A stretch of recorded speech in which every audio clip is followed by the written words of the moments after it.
For over 15 years, Gallup Funeral Services Incorporated has been a beacon of light, guiding local families through difficult times. Gallup Funeral Services Incorporated proudly provides all families with compassionate choices for professional funeral care at reasonable prices. Get the answers you need 24 hours a day. No answering services, hidden costs, add-on fees, confusing fine print, or those scary-looking contracts. Remember, Gallup Funeral Services owns and operates the only crematory in Dare County, keeping our cremations affordable and convenient. Gallup Memorial Chapel in Bargo, North Carolina is now open and minutes from Moyock and Elizabeth City. From traditional church services and graveside burials to direct cremations and advanced planning, let Gallup Funeral Services Incorporated light the way for your family. Don't be pressured or confused by the other funeral homes. It's always your choice. Choose Gallup Funeral Services Incorporated. Call Courtney at 252-216-8030 to get a plan started today, and visit our new website at gallupfuneralservices.com.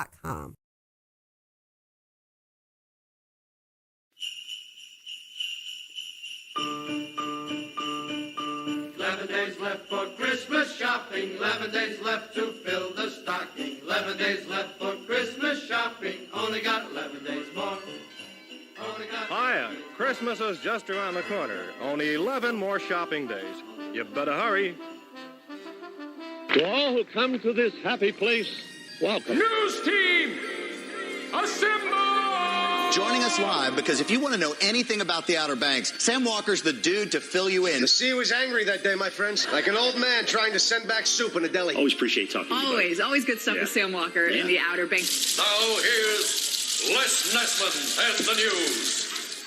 And good morning, everyone. Welcome to OBX Today Live, presented by Gallup Funeral Services for December 14th, 2021. I'm Sam Walker. Glad to have you along on this Tuesday morning. Coming up, we'll talk with Jessica Sands, Executive Director at the Dare County Arts Council. They've got more stuff coming up tonight. Ruth Wyans going to be part of the Courthouse Speakers Series tonight live on Facebook. Our very own Lisa Davis Brickhouse going to be the host of that. Lisa Brickhouse Davis. Get her name right. She's going to be hosting that tonight on the Dare County Arts Council Facebook page. We'll have a link up at obxtoday.com later on for you to check it out tonight. And we'll talk to Jessica about that, the other programming they've got going on, not only with the Dare County Arts Council through the end of the year and the beginning of next year, but also some of the events that they're hosting at the Dare County Arts Council in downtown Mania. That is coming up. Plus the rest of your news, sports, and weather for this Tuesday morning. And let's get right into the headlines today. First off, we're going to start over in the mainland. A fire early Monday just after midnight has claimed the life of a 33-year-old woman. Happened on the 300 block of Lance Drive. That's in the New Begun land, a part of Pasquotank County, south of Elizabeth City.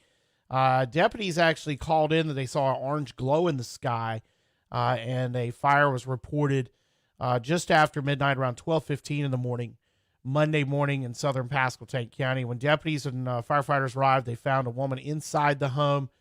They were unable to revive her after they pulled her out, and she passed away at the scene. Stephanie Pearl Josephel, 33, of 300 block of Lance Drive, died in that fire.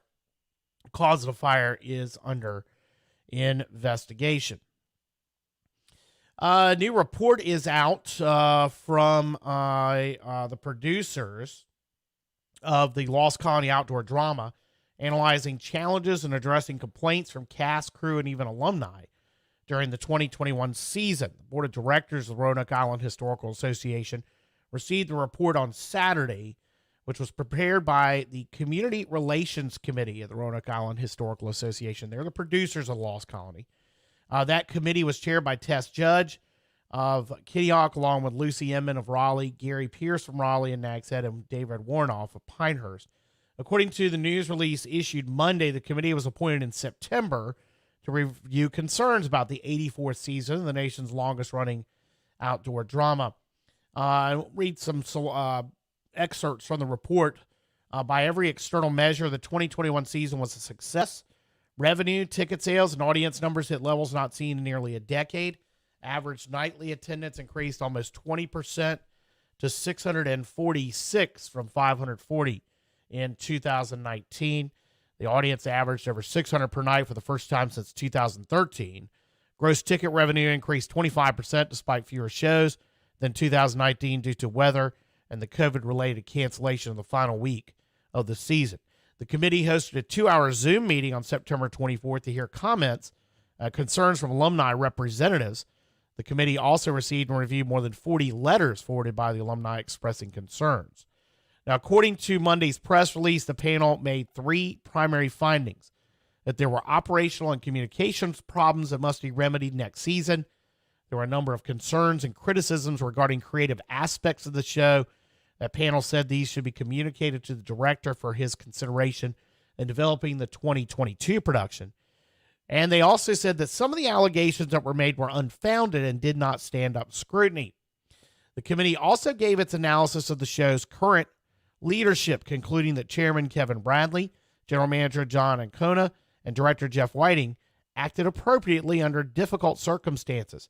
The board can be proud of their performance. They deserve our gratitude for their hard work and for making this season successful despite many challenges. Now, a full copy of the Community Relations Report has been posted. We've got a link for you at obxtoday.com. All right, story that we're first reporting this morning at obxtoday.com. We talked about at the end of yesterday's show is that North Carolina's oldest microbrewery, which opened its doors 35 years ago on the Outer Banks, is going to reportedly have new owners to start next year. Weeping Radish founder Uli Benowitz said the brewery and butchery on US 158 in Grandy will be sold to Saga Realty and Construction, a real estate development company that also has a variety of business ventures on the Outer Banks. Benowitz said in a post Sunday on Facebook that for over 3 decades, we've pushed the envelope on what was possible for a small business, from changing the law allowing brew pubs in North Carolina, building the first brewery and butchery, using exclusively a sustainable local pork in our restaurant, to growing barley for our beer on our own farm. This has been a dynamic chapter in our lives that we look back on with great pride. The brewery was founded in Manio next to the Island Gallery and Christmas Shop in 1986, but the much-loved Manio location was just too small. Ground was broken in 2001 for the Weeping Radish Farm Brewery on the Currituck mainland. Despite the best efforts of over a dozen regulatory agencies, a restaurant, butcher's facility, and farm, as well as a larger brewery, were constructed, and the first batch of beer was brewed 4 years later in Grandy, according to a history on the Weeping Radish website. Benowitz said that Sumit Gupta and his team at Saga will lead the Weeping Radish into its exciting new future. We're thrilled to see how they build on the pioneering legacy of the Weeping Radish and take it to new levels. Saga, which many know as the builder and developer of luxury beach houses and real estate developments along the Outer Banks, has been expanding into other business ventures such as restaurants in recent years, expanding its portfolio. A representative of Saga has not responded to an email request for comment as of Monday evening. Exact details of the transaction also not immediately available. Now, as of yesterday, Currituck property records still show Currituck Eco Brewery, LLC, as the owner of the 7.5-acre plot where the brewery and restaurant are located right on the highway, and then the 17.75-acre parcel immediately behind it. Benowitz said he and Eileen will continue to operate the Weeping Radish through the rest of the year, but after January 1st, they'll be closed for remodeling, so the countdown's on to get your Christmas beer and gifts this season. Benowitz wrapped things up by saying, and finally, an enormous thank you to our loyal customers and staff over the years. Thank you for this incredible journey. So that's what we've got so far. That story's going to post at the top of the hour at obxtoday.com. We're hoping to get some comment from Saga in there before we could publish, but that's not the case, so we're going to go ahead and run the story, and then we'll get some word from Saga, hopefully in the next couple of days, about what their plans are and a formal announcement on their purchase of the Weeping Radish. And they're buying the brewery, the property, and the brand. They're buying everything. So we'll see what happens from there. Let's see. Other headlines this morning for you at obxtoday.com.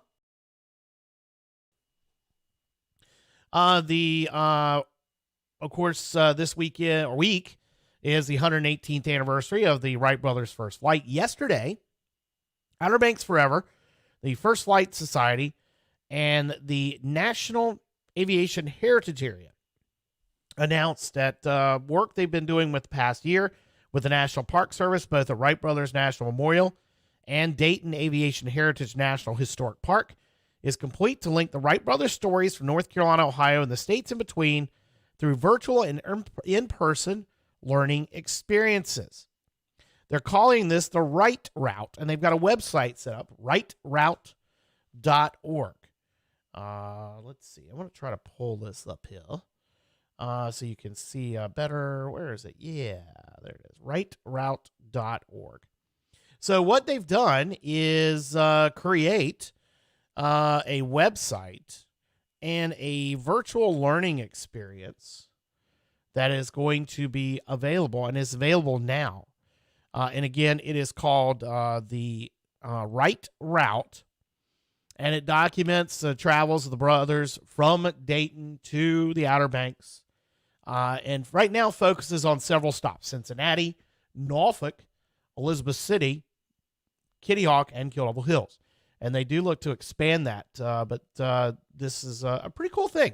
And also, along with this website that they've set up, they are also, again, partnering. The Park Service is partnering with between the Wright Brothers National Memorial, Dayton Aviation Heritage National Historic Park, along with the National Aviation Heritage Area, Outer Banks Forever, which is the nonprofit supporting the 3 national parks here in the Outer Banks, and the First Flight Society, which has long been helped put on the annual celebration of the Wright Brothers' first flight. They are going to do a joint celebration coming up this week. That will be taking place on Friday. Of course, with all the activities that normally happen at Big Kill Devil Hill. Last year they did this where they kind of did a joint celebration where they had activities and video link-ups between the two parks. That's going to happen again. Outer Banks Forever is going to be streaming the Wright Brothers National Memorial activities on their Facebook page. And then they'll be doing the same thing up in Dayton at the Dayton Aviation Heritage National Historic Park. And Wright Brothers National Memorial will have the live streams on their Facebook pages. The celebration, of course, at Wright Brothers begins at 9 a.m. on Friday, while the celebration at Dayton Aviation Heritage Park will begin at 10 a.m. on Friday. And we've got all the details about this, the Wright route, all that stuff's over at obxtoday.com right now. We did get word that Colonel Gail Halverson, will not be coming down to the Outer Banks for the celebration this year. One of the bombers, the Candy Bombers planes, not the one that he flew, but one of the others that took part in the Berlin airlift, and the Candy Bomber. They already here. That aircraft has been here for a couple of weeks over in Elizabeth City. They'll be making their way down to Dare County the end of the week. So they're still going to have a chance to meet the pilots and all at the Virginia Tillett Center Friday evening, and then Saturday on Friday evening. Then there'll be a static display at the airport on Saturday, and then Sunday will be the Candy Bomber runs at 1:30 at the Dare County Regional Airport. All that stuff is on the Things to Do page at obxtoday.com. Let's see. Also, the Outer Banks Association of Realtors is going to be having a blood drive today and tomorrow at Holy Redeemer by the Sea Catholic Church in Kitty Hawk. Today from 10 to 4, tomorrow from noon to 6. This is their annual holiday, ahead of the holiday blood drive. And, of course, with what happened with the tornadoes out in the Mid-South and Midwest, this has even kicked up more the need for blood donations. That was one of the things that's being put out, says that blood donations are needed because of that tragedy out there. And, of course, supplies are already low because of the COVID-19 pandemic, and donations have been down. But the blood drive going on, it's the Crystal Blood Drop Award, which the Outer Banks Association of Realtors has gotten for 3 years in a row. Their goal is to get over 200 units donated. If you're a member of the association, you're encouraged to wear your name badge or have a business card so they can track the number of members that donate. And that's going on today, 10 to 4, tomorrow, noon to 6 at Holy Redeemer by the Sea Catholic Church. Just go to obxtoday.com. You can sign up there. They do ask that you do schedule an appointment for those blood drives, and they'll find a link for that and all the details on how to do it at obxtoday.com. All right, it is OBX Today Live here on Facebook and YouTube. Town of Kill Devil Hills, if you're driving down West 3rd Street today, they are getting ready to set up a closure at Sunset Avenue. That's part of that stormwater drain improvements, to put in a new water main, sidewalks and repaving all along 3rd Street. Been doing that the last couple of weeks with street closures This time they're going to be closing West 3rd Street itself at Sunset Avenue, but there are ways to get around that very easily with detours, and they'll have that all signed for you. This is a $2.6 million project that's going to be running through spring to replace, do all that work between Bay Drive and North Croatan Highway. Through traffic on West 3rd Street at the Sunset Avenue intersection will be prohibited during the closure. Local traffic can make the access either from Clamshell Drive or Indian Drive. All right, before we take a break and before we hear from Jessica Sands of the Dare County Arts Council, just a quick update on those two boats that washed ashore. Of course, the fishing vessel Bald Eagle 2, which is a shrimp trawler out of Wanchese that washed up last Tuesday morning, still on the beach near Trout Run in Southern Shores. They were working again yesterday to pump a little bit more of the water out of that. They've already got all the fuel, the diesel fuel, and the oily water mixture out. That's been removed. The salvage company that's coming up, a big tugboat coming up from Charleston, South Carolina, may arrive tomorrow, more likely Thursday. The Coast Guard tells us that they're thinking they're going to have that thing towed off by the end of the week. They're just being cautious with trying to put out any time estimates. But from what we understand from the site and from some folks that were there yesterday talking to others that were there with the salvage team, they're thinking they're going to try it tonight at high tide, which will be after midnight, because they'll have a little bit of an offshore wind. The high tides are coming up actually be early tomorrow morning. High tide at Oregon Inlet's at 4:54. So high tide there is about 4 a.m., 4 p.m. this afternoon, around 5 a.m. tomorrow, and 6 p.m. tomorrow night. It may be closer to Thursday before they actually get it, but they're going to try Wednesday night, it sounds like, to possibly and get the Bald Eagle 2 towed out from Southern Shores.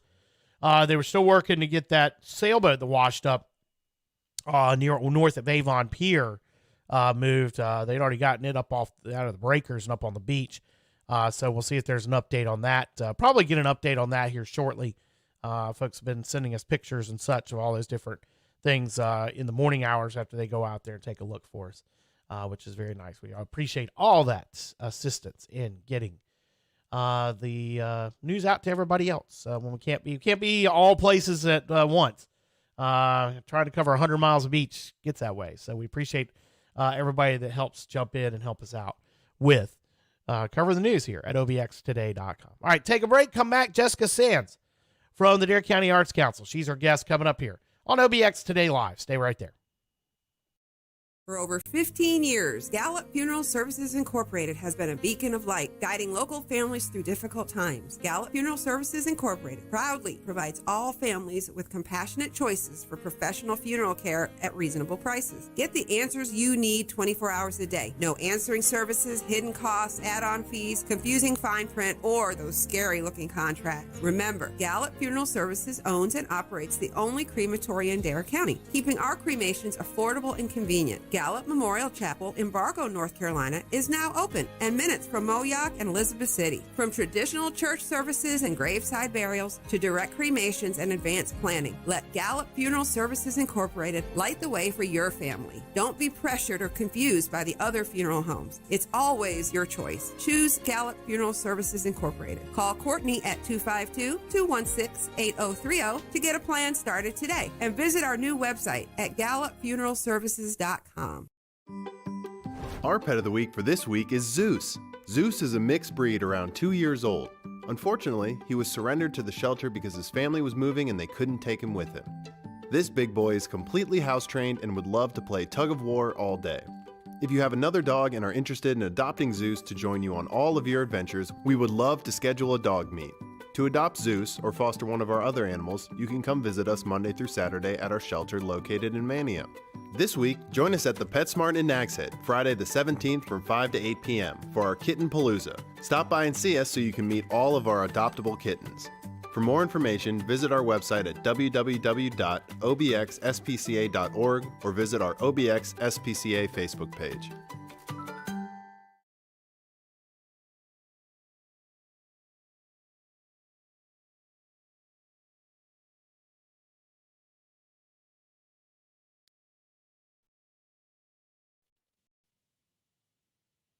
And joining us now, I'm Jessica Sands, Executive Director of the Dare County Arts Council. Jessica, back in front of our very festive holiday celebration backdrop there at home. And we're all ready for Christmas now in the final run-up.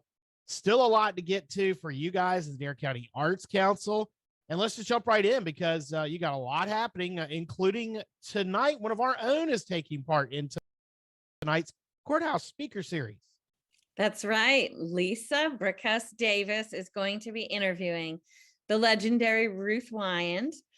She'll be talking about her life as a musician, life on the road. She's going to talk about her 3 live documentaries that she's worked on over the years, the music programs that she's developed and still run here on the Outer Banks. And you can come to this event live at the Arts Council at 7 o'clock tonight, or we're also going to stream it live.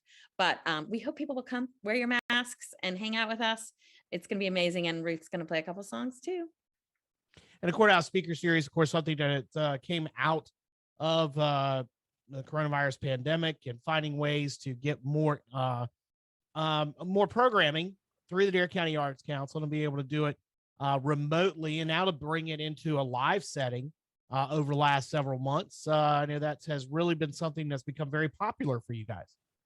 Yeah, it's been great to expand our audience. You know, I remember we've had people tuning in from Australia over the last year, you know, so we are obviously happy to be getting back to some smaller audiences in person, but we still got the online. If you're not comfortable, you can't make it, which is great. I mean, I'm going to be in Colorado next week, and I'm going to be able to see one of our events online. So I'm excited. I love expanding our audience and sharing our people with the world. So it's great.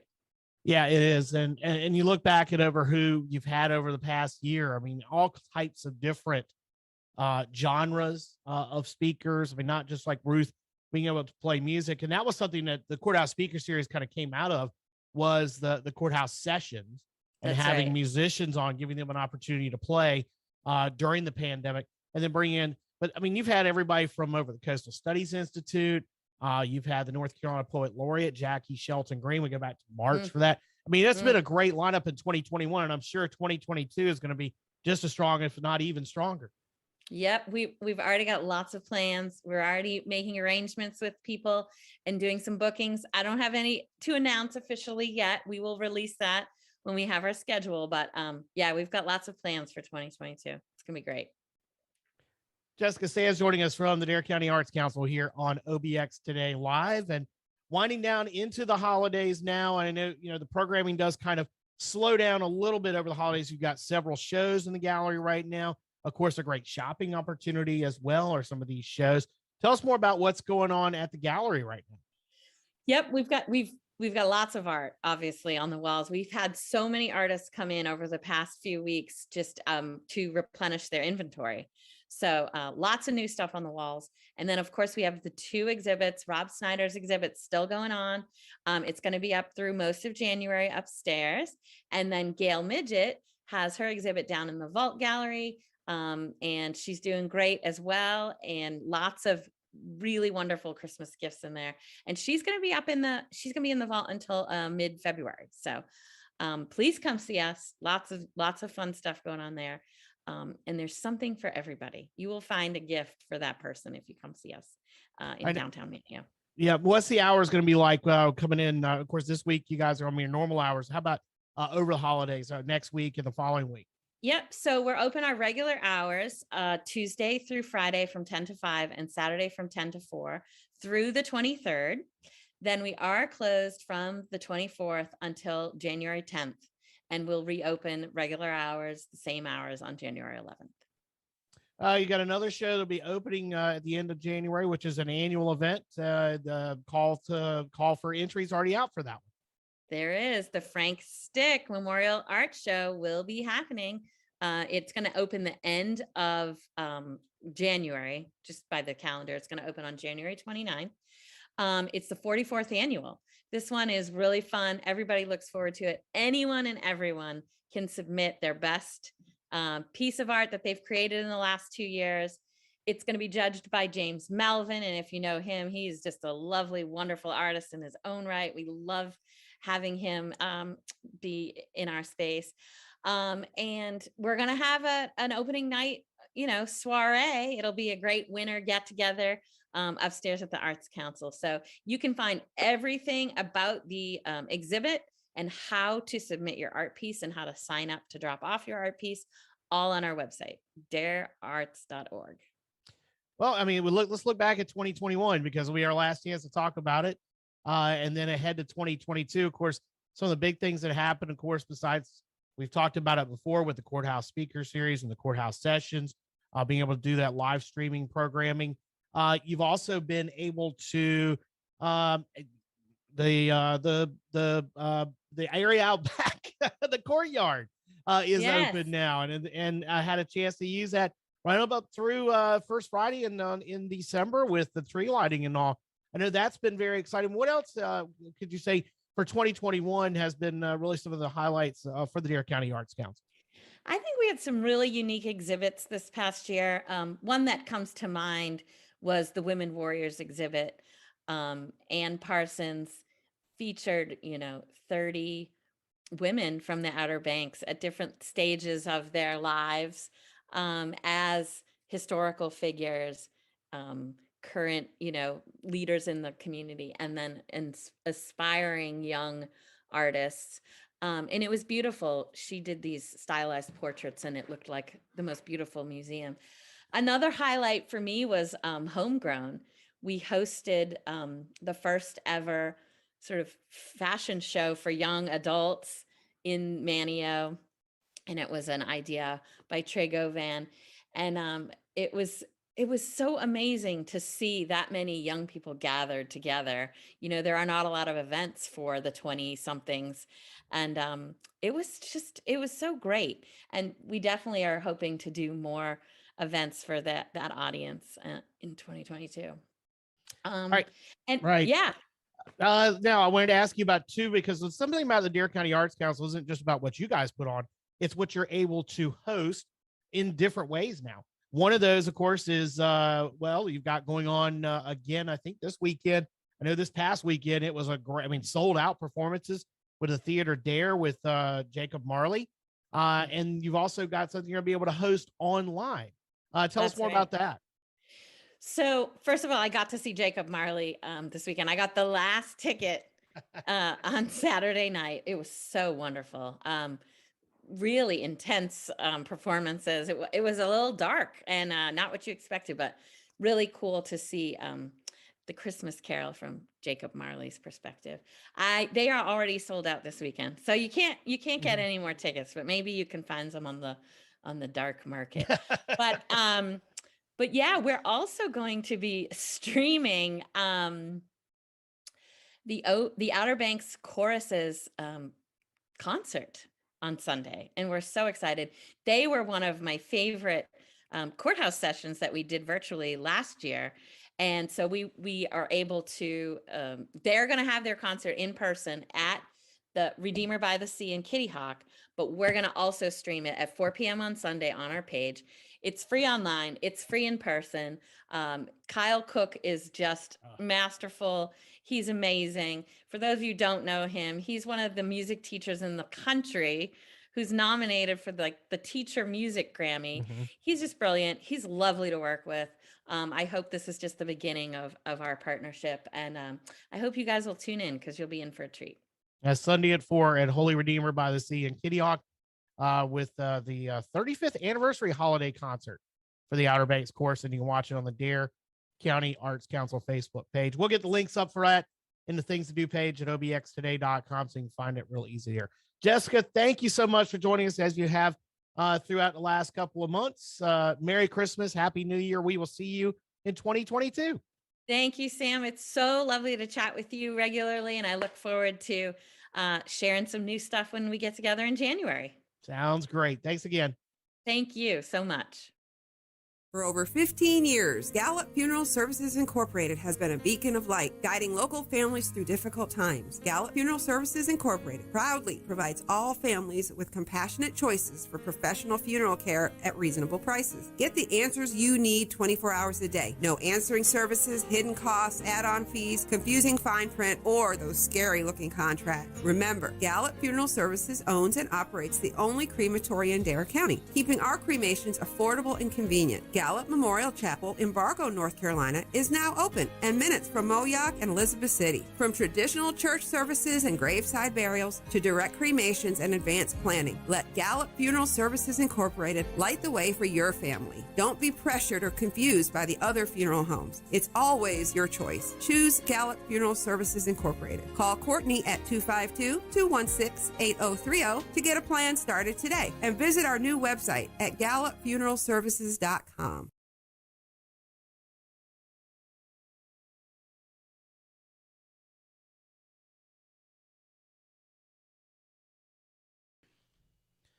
Back here on OBX Today Live on Facebook and YouTube. Make sure you mash the like button, subscribe, and hit the bell to know whenever we go live. And it helps us out as well by you doing that. The State Forest Service has lifted the burning ban that was in effect for the 33 Piedmont and Western North Carolina counties that remain. The burn ban was lifted for our area last week. That's thanks to the recent rainfall we got on Wednesday. They got a little bit more rainfall, of course, with Saturday's front that rolled through. And that has helped at least ease some of the hazardous fire conditions. But with drought, still probably going to be at least a moderate drought. We'll get the new data on Thursday. Today is the last day they do the report. They put all the data together through Tuesday and then put out the drought report on Thursday. We're most likely not really out of it because we are in such a rainfall deficit for the fall season, other than on Hatteras and Ocracoke, where they've been above average for rain on Hatteras Island, on southern Hatteras Island anyway. You see our live shot from Hatteras Village right now, not too far down from Billy Mitchell Field. Actually, this is it. This is on the north end of Hatteras Village. So anyway, they've been in a better rain situation than the rest of the Outer Banks in northeastern North Carolina. But again, the burn ban has been lifted for all of North Carolina. But we'll see what the drought conditions are like. And if we do have some rain in the forecast, it looks like for Saturday night, Sunday, and into Monday. Again, not a drought buster by any means, but a decent soaking rain might really help things out as far as our drought's concerned. Some other headlines this morning. A 3-judge panel will soon hear a case challenging North Carolina's legislative and congressional maps. Court filings released on Monday show arguments will be heard in Wake County Superior Court between January 3rd and January 5th. Closing arguments planned for January 6th. The state Supreme Court, which moved last week to push back the primary election to May 17th, has directed the special judge panel to reach a decision by January 11th. The losing side would then almost assuredly file an appeal to the High Court. If the Republican draw maps hold up in court, the party is likely to win 10 or 11 of the 14 House seats up for grabs in the midterm elections. Republicans also looking to expand their majorities in the General Assembly and possibly regain a supermajority, which would allow the GOP to override future vetoes from Democratic Governor Roy Cooper. Voting rights groups argue the maps were gerrymandered for pure partisan advantage and to dilute the voting power of racial minorities, while Republican legislative leaders believe the map should pass legal muster since the boundaries were drawn without their members looking at election or racial data. Speaking of Governor Cooper, he is scheduled to hold a news conference today at 3 p.m. With update on COVID-19. Now the Omicron variant has been found with a UNC Charlotte student, with the numbers rising and headed into the Christmas holiday. Governor Cooper and probably Secretary Mandy Cohen making her last appearance as secretary in today's news conference. We'll see if she's going to take part. Actually, I can look back at my emails to see. It's Governor Cooper and the Coronavirus Task Force, which we'll see if Secretary Cohen is part of that. since she held a press conference. She was part of the press conference right after Thanksgiving, right at the beginning of December. Then where she announced that she would be stepping aside as Secretary of Health and Human Services for North Carolina. So we'll see whether she takes part in that today. But Governor Cooper holding at 3 o'clock. We'll get the link up at obxtoday.com so you can watch the live stream. Speculation about a possible presidential run for Governor Cooper tamped down by Democratic Party insiders Monday, but Cooper didn't deny it. Talk of a Cooper run cropped up over the weekend following national news coverage that hinted at the possibility. The New York Times published an article Sunday that quoted Cooper saying he expects President Biden to seek re-election in 2024, and he thought it was good for the Democratic Party. The article then interpreted a standard Cooper stump speech, one touting his accomplishments in office, as sketching out what could be the makings of a Cooper for presidential message to primary voters. Citing unnamed Democrats, the New York Times said donors had been encouraging Cooper to consider a bid. And the article was published a day after the Democratic Governors Association named Cooper chair of the organization for 2022. But Monday, Cooper's office issued a short statement reiterating the governor's support for President Biden. New mothers will have more access to health care next year under a provision in the new state budget. Under current law, new mothers who wouldn't otherwise qualify for Medicaid are eligible for services for 2 months after the baby's birth, starting next April. That stretches out to a full year. The former head of North Carolina's Public Safety Department, Secretary Eric Hooks, was sworn in yesterday as FEMA's deputy administrator. He was confirmed by the U.S. Senate last week after being appointed to the position by President Biden earlier in the year. Hooks retired from the Department of Public Safety on August 1st after leading that department for 4.5 years. And now it's going to be the second in charge at FEMA. Hooks replaced by Elizabeth City Police Chief Eddie Buffalo, who's been I believe he's still acting Secretary of Public Safety. Let's see. Nope, he has been sworn in. Yeah, that's right. He was confirmed before the legislature wrapped up for, though they should come back, possibly come back, unrelated. But Eddie Buffalo now, of course, in charge of that, the Division of Public Safety, Department of Public Safety, after Eric Hooks resigned to take that second in command at FEMA. All right, more of OBX Today Live is straight ahead. Stick around.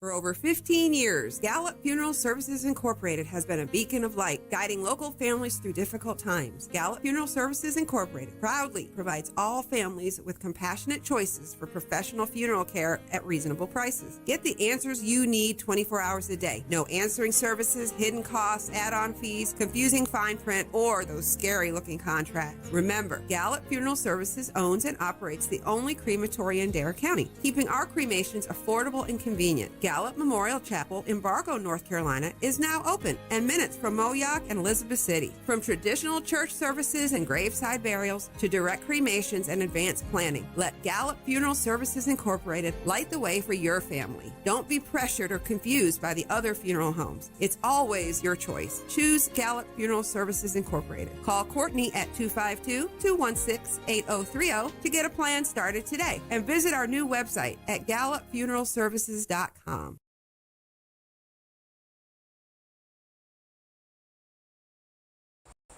Welcome to the town of Duck, North Carolina. Duck is a thriving coastal community where residents value and respect the dynamic barrier island environment. Visitors come from all over to enjoy the clean waters, beaches, maritime forests, wetlands, and dunescapes. Whether you are a resident or visitor, you will enjoy exploring the town of Duck.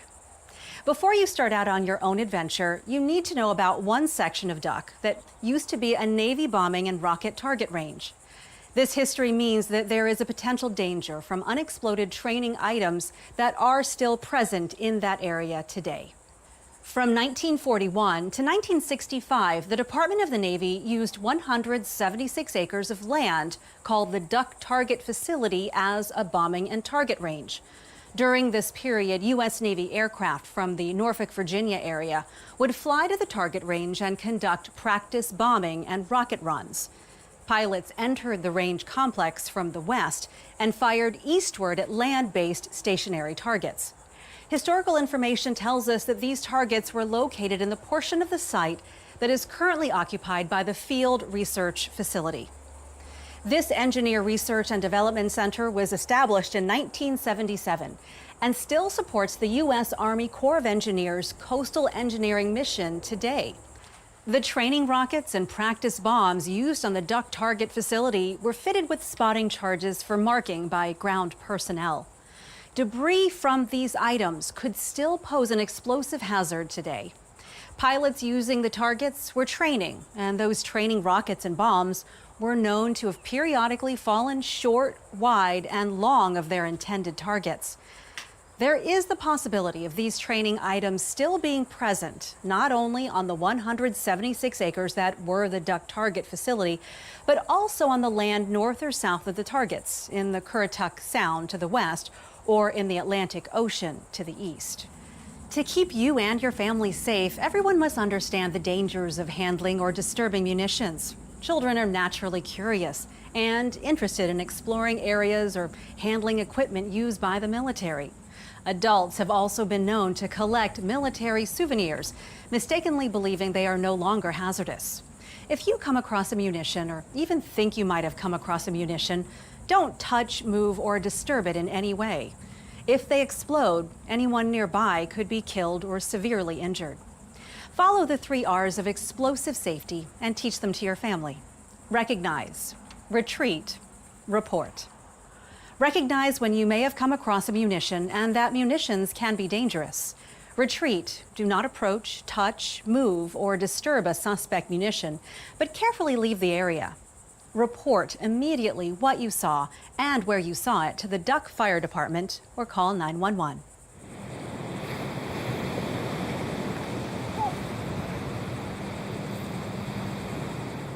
Go on.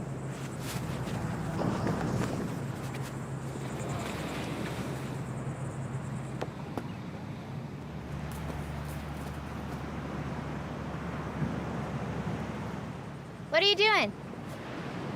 Come on, throw me the Frisbee. Check this out.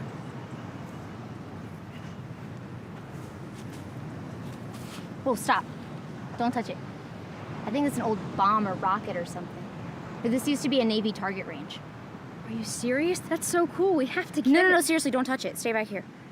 People can die or get really hurt from messing with these. It could still blow up. All right, calm down. It looks so old. I bet it doesn't even work. Trust me, my mom was telling me about this. It doesn't matter what it looks like. She even talked about a Civil War cannonball that blew up, and that's probably way older than this is.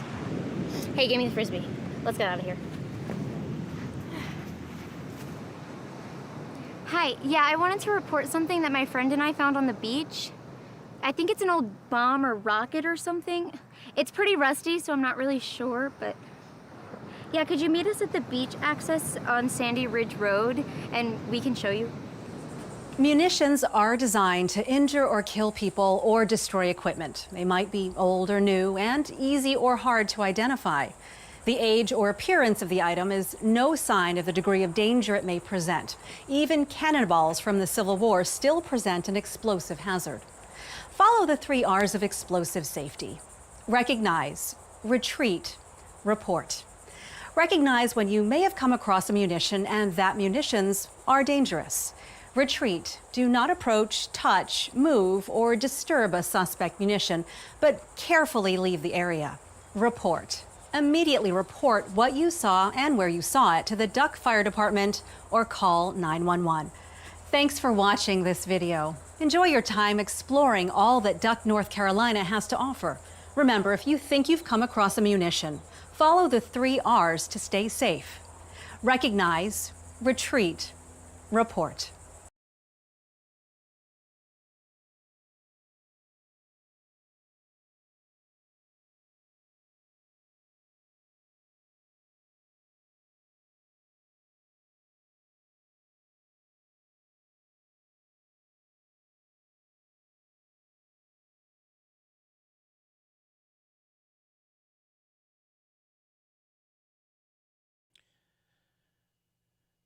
Jam Media Solutions has launched a one-stop shop website design and maintenance company called Jam Digital Services. WordPress powers approximately 1/3 of all of the web, including some of the largest and most complex properties on the internet. For businesses, your website's the face of your company online. Jam Digital Services puts your best face forward with a beautiful custom-designed website that looks and functions great on all devices, from desktop to mobile. All packages include basic SEO services to help your website rank highly on Google and Bing, along with social media integration and contact forms to help customers reach you easily. And you won't have to find a home for your website. All packages include fast, secure host and maintenance and security updates for one fair monthly price. Jam Digital Services will also soon be providing additional services such as email marketing, mobile geofencing, search and site retargeting, and video services. For more information, visit jamdigitalservices.com or click on the ad at obxtoday.com, and you can see how we can build a website for you. Back here on OBX Today Live on Facebook and YouTube. Thanks for joining us on this Tuesday morning. I had, got Corral up right now. Let's switch over. There's Silver Lake in Ocracoke, thanks to surfchecks.com. And they got a live camera there panning around Silver Lake on this beautiful Tuesday morning. Let's get in some look at sports. And last night, nothing on the college basketball scene. A couple of games tonight. Furman is at North Carolina at 7 o'clock. VMI at Wake Forest at 7. And Duke hosts South Carolina State at 8. High school basketball, light schedule tonight. Edenton hosts Manio. Curry took home to take on Hertford County. South Creek at Perquimans. The Northeastern First Light games have been postponed. And we've got some other games that are getting affected by COVID-19 here locally. So keep an eye out on the schedules of your favorite high school, because they are having to make some changes. NFL last night, the Rams beat Arizona 30-23. OBX Today Weather Center forecast for today. Another nice day. We got a gradual warm-up that we're in the middle of right now. And we're going to see things kind of continuing to warm up through the week, according to the National Weather Service. Today, it's going to be sunny, just not a little bit warmer. High of 58, a little northwest wind at 10 miles an hour, becoming northeast in the afternoon. Clouds moving in tonight, low around 50. The northeast winds of 10 to 15 miles an hour. On Wednesday, it's sunny, tad warmer, a high of 61 with east winds around 5 to 10. Wednesday night, a little shower coming through with a weak front. Otherwise, partly cloudy skies and a low 51. Thursday, sunny, high 67. Friday, sunny, high 68. Saturday, sunny and 72. Perfect weather for the last first flight market going on in Kill Double Hills. Then we got some showers in the forecast Sunday night, and into Monday, with temperatures back down in the mid-50s on Sunday and Monday. Coastal Marine forecast today, it's going to be rather benign out there. North-northwest winds around 10 to 15 knots. 1 to 2 foot waves in the sounds. Seas 2 to 3 feet. Our water temperatures down into the mid-50s now. Next tide change at Oregon Inlet's a low tide at 11 a.m. Sunset tonight at 4:49. Sunrise tomorrow at 7:04. Currently outside the studios in Uptown Nags Head, fair skies and 46 degrees. And that's going to do it for OBX Today Live here on Facebook and YouTube. I'm Sam Walker. Glad you got your morning going with us here on OBX Today Live. Make sure you mash that like button, subscribe, hit the bell to know whenever we go live.